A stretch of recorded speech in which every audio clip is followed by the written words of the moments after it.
Hora de Saúde. Oferecimento Oncológica do Brasil, Centro Avançado de Ensino, Pesquisa e Tratamento do Câncer. Macedo Hospitalar, tradição em tecnologia presente nos melhores hospitais da Amazônia.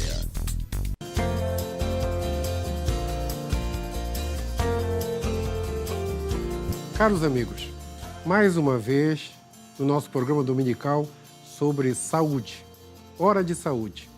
Nós discutimos aqui o que se faz de melhor em termos de saúde no mundo, no Brasil e aqui no Pará, especificamente aqui em Belém. Hoje nós temos mais um convidado muito especial. Meu amigo, Dr. Arnaldo Lobo. O nome Lobo é quase que sinônimo de radiologia em Belém. Então eu fico muito orgulhoso e obrigado por você ter vindo, Arnaldo. E a radiologia, antes deixa eu falar do teu currículo.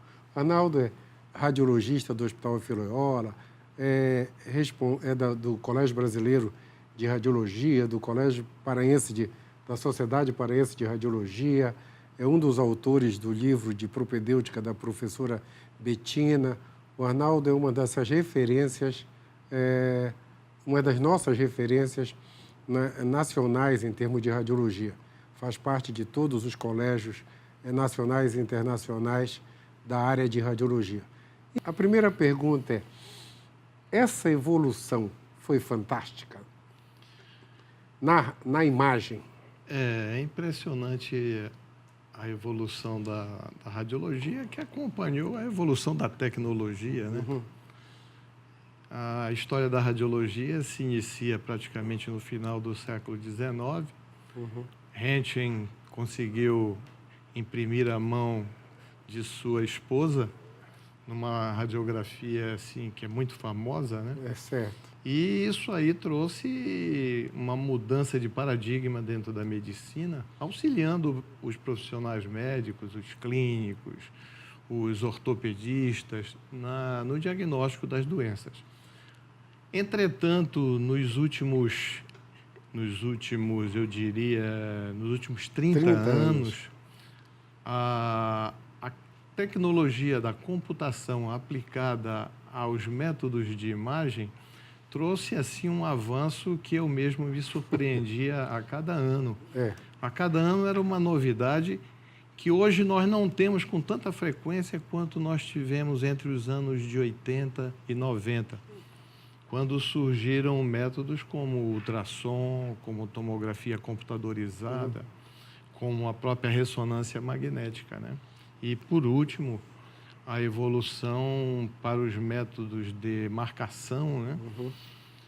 Como o PET, por exemplo, né? O PET scan. A tomografia por emissão de pósitrons, que é também chamado como PET scan. Arnaldo, me fala uma coisa. Uma doença de abdômen, o que é melhor? A tomografia, a ressonância ou o ultrassom? Um apendicite, por exemplo, que é uma coisa de dia a dia. Exatamente. Existem protocolos em medicina que são, digamos, métodos que devem ser utilizados em cada situação. Mas, de uma maneira geral, eu até gosto de brincar com relação a isso, o primeiro exame de imagem é o exame clínico. Eu diria que é o exame clínico porque as informações clínicas, por incrível que pareça, são a coisa mais importante, não só na indicação dos exames de imagem, como para a avaliação desses exames. Correto. Quando nós avaliamos um exame, é preciso saber o que o paciente sente, por que ele está fazendo aquele exame, quais foram os métodos de laboratório que deram alterados, para que a gente possa organizar o raciocínio e auxiliar no diagnóstico o clínico, o profissional médico que está tratando do paciente. Nós somos, então, métodos auxiliares à clínica médica. Mas, digamos, um processo abdominal geralmente se inicia, após o exame clínico, claro, com ou uma radiografia simples do abdômen, se a pesquisa é de um abdômen agudo, uma perfuração, ou algum sinal de abdômen agudo, né? Ainda vale a pena a localização de ar dentro da cavidade. Ainda vai localizar o ar dentro da cavidade abdominal, embora isso apareça na tomografia. Em alguns centros, o paciente é levado direto para a tomografia. Mas, de uma maneira geral, o primeiro exame a ser feito é o ultrassom. Uhum. Por que ultrassom? Porque o ultrassom detecta com muita facilidade aqueles processos de abscessos intraabdominais causados por apendicite, ou eventualmente uma perfuração, ou até mesmo uma litíase biliar, né? No caso, cálculos na vesícula biliar também vê com muita facilidade, uma pedra no rim, migrando pelo ureter, que às vezes a história é um pouco confusa, e nós usamos os métodos diagnósticos exatamente para separar o joio do trigo. Certo. E chegar digamos, na maior possibilidade. É lógico que algumas vezes não se pode parar só no ultrassom. E a coisa precisa evoluir para uma tomografia, por exemplo. Certo. Algumas vezes evolui até para uma ressonância, mas são casos especiais. A tomografia, ela evoluiu muito na velocidade com que é adquirida a imagem. Hoje em dia, um exame que durava 1 hora, hoje dura 7 segundos, 10 segundos. 10 segundos, né? São exames super rápidos. A última vez que eu fiz disseram para mim, enche o peito e segura, acabou. Exatamente, o exame é super rápido. Entretanto, diferente da ultrassonografia, a tomografia usa radiação ionizante e nós procuramos deixar para um segundo momento, exatamente por causa dessas questões de radiação. Só para as pessoas entenderem, a radiação da tomografia é igual ao do raio-x? Exatamente. Igual ao do raio-x. Exatamente. O raio-x convencional, como nós chamamos, a radiografia do abdômen, é uma exposição de raio-x que imprime ou uma película ou uma placa de imagem que depois é digitalizada. Hoje em dia, praticamente, não se usa mais o filme radiográfico. Certo. Hoje em dia é tudo no computador. Hoje é tudo no computador, os exames são veiculados via web, né? Você pode acessar o seu exame, seu resultado, no seu computador, em casa, ou no computador do seu médico assistente, né? Isso é uma coisa muito interessante, mas é uma coisa que eu ia te perguntar daqui a pouquinho, mas deixa eu abreviar. A radiação da tomografia é a mesma do raio-x. Da ressonância já é outra coisa. Exatamente. Na ressonância e na ultrassonografia, nós não temos radiação. raio-x. Nós só temos raio-x na radiografia convencional e na tomografia, quer seja abdominal, craniana, você tem. São doses baixas e, às vezes, há um pouco de confusão entre radioterapia e radiologia, né? Embora a radioterapia faça parte da radiologia.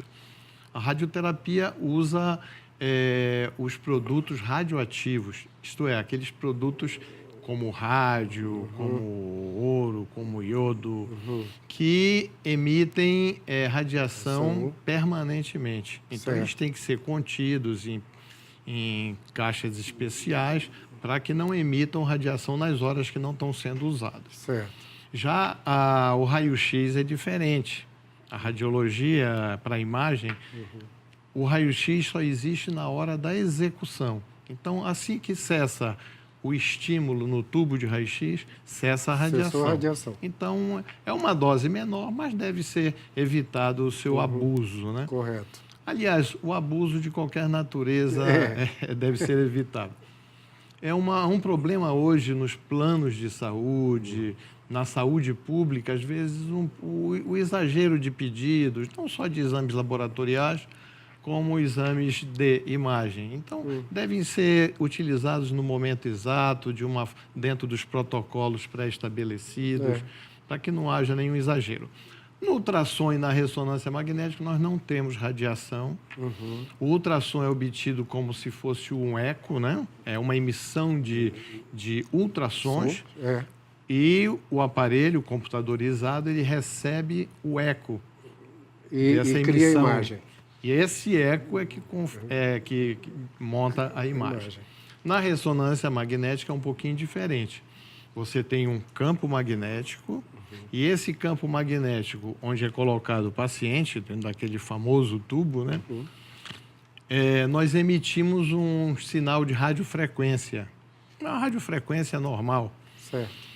E essa frequência, ela altera os prótons que estão no campo magnético, alterando a rotação o spin. Certo. Aí, com isso, nós temos uma resposta na mesma frequência, onde é também levado a um computador e esse computador monta a imagem através de cálculos matemáticos, né? Ele reconstitui o que está ocorrendo dentro do aparelho. O pessoal fala assim, a tomografia é melhor para coisa dura, osso, a ressonância é melhor para o tecido mole, o cérebro. Isso é real? É, de certa forma, assim, a tomografia, ela exibe muito bem os ossos. Entretanto, para os planos musculares, para as estruturas vasculares, ela não é tão eficiente. Embora se possa usar métodos em que nós utilizamos meio de contraste. Então, você quer ver um vaso, você injeta contraste na veia e pode ver a coronária num exame de anjo-CT, que nós chamamos, angiotomografia computadorizada. Então, é possível fazer um estudo das artérias coronárias através de um exame de tomografia em 7 segundos e fazer uma avaliação da necessidade ou não de fazer um cateterismo, eventualmente colocar um dispositivo como um stent dentro de uma artéria para melhorar o fluxo arterial. Isso não só no coração, como em outras localizações. Eu estava até semana passada num curso de atualização de hemodinâmica e eles querem usar a angiotomografia como na emergência do pronto-socorro, né? Chegou alguém com dor no peito, faz uma angiotomo, lá na hora, antes de decidir se vai para o cateterismo, se vai colocar um stent ou não, só vai decidir. Então, a ideia é a angiotomografia no pronto-socorro. Isso ninguém tinha falado até então, né? A gente sabia da tomografia no pronto-socorro para lesão na cabeça, né? Um pouco antes de nós sentarmos aqui, a gente estava conversando na nossa época de pronto-socorro, de aluno de medicina, alguém batia a cabeça, fazia um raio-x, que a gente não enxergava nada, e ficava 3 dias internado para saber como é que ia evoluir. Hoje, chega alguém com problema na cabeça, faz uma tomografia, ou tem ou não tem, vai para casa, né? Isso principalmente a parte de trauma, de tudo isso, né? Na parte de trauma, eu trabalho no Hospital Metropolitano, onde nós temos assim um serviço completo de diagnóstico por imagem. Então, tu vai parar bem aqui, a gente vai continuar no próximo bloco, começando no Hospital Metropolitano, tá? Um instantinho só que a gente já volta. Hora de Saúde. Oferecimento Oncológica do Brasil, Centro Avançado de Ensino, Pesquisa e Tratamento do Câncer. Macedo Hospitalar, tradição em tecnologia presente nos melhores hospitais da Amazônia.